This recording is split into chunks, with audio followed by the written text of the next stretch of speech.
The person that drinks and comes home and is abusive is pulling in. Or, uh-oh, mom's got that expression on her face. I better not say anything. It can be small moments, big moments, but when your nervous system goes into a state of alarm, your brain kicks into, let's record everything in hyperspeed so we can remember this so I can protect you in the future. And that pattern locks. And that's why so many adults continue to stay trapped in patterns from their childhood that they don't even remember why they have them, how, like any of it. But for everybody, so that's sort of like if you grew up in a chaotic household, which I didn't.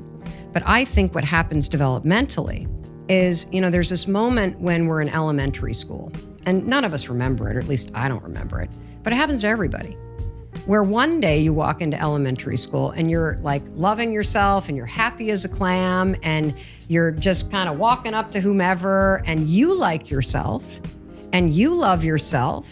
So you'll go up to anybody. You'll sit with anybody in the cafeteria. And then I don't know what the hell happens, but the next day you walk into that cafeteria, you got your little hands on your tray and you start scanning the room for where you're going to sit.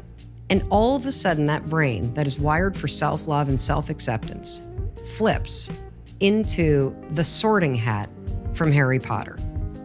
And you all of a sudden see the world in the places that you belong and the places that you don't. And that's how it begins.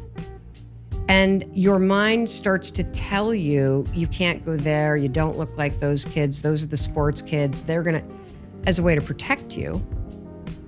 But the message that you start to get from your own brain or from society at large or from what's going on in your household is that who you are is not okay.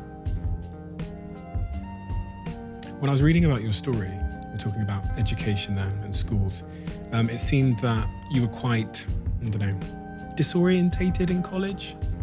When you went to college and you were struggling to figure out who you are, and that resulted in quite significant procrastination and... Oh my God.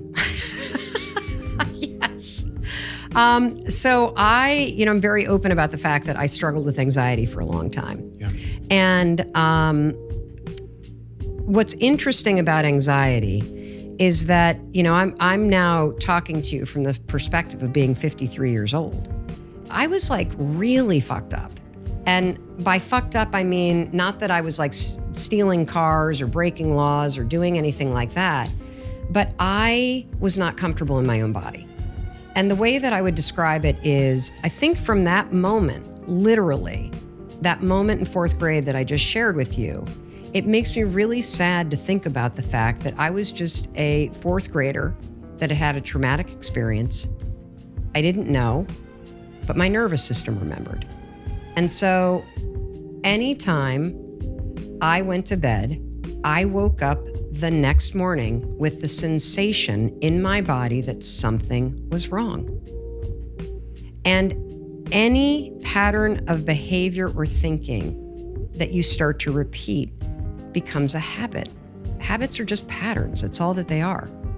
And so I had a life experience because of one incident where I would wake up every single morning and feel like something was wrong and I couldn't put my finger on it. And the more that you wake up and think something's wrong, the more your brain is going to find reasons why something might be wrong. And so I developed this sort of chronic state of feeling on alert, feeling this sense that I got to be aware. Fight or flight. Yes. My, in clinical terms, my sympathetic nervous system got switched on and I had no idea how to turn it off. And if you don't know how to calm your nervous system down, to flip off the sympathetic nervous system and flip on the parasympathetic nervous system, which is your calm, grounded, resting nervous system, you will forever struggle with focus, with being present, with the ability to think clearly and make good decisions. You will constantly talk about the fact that you feel anxious, and that comes from your nervous system always being on edge and being in fight or flight. I didn't know any of this. I was just a nervous kid with a nervous stomach. Every camp that I went to, I got sent home because I was too homesick. Oh, yeah. I mean, you know how homesick you have to be for trained counselors to actually call your parents and go, we got a problem here. She can't stay here. Like, she is out of her mind.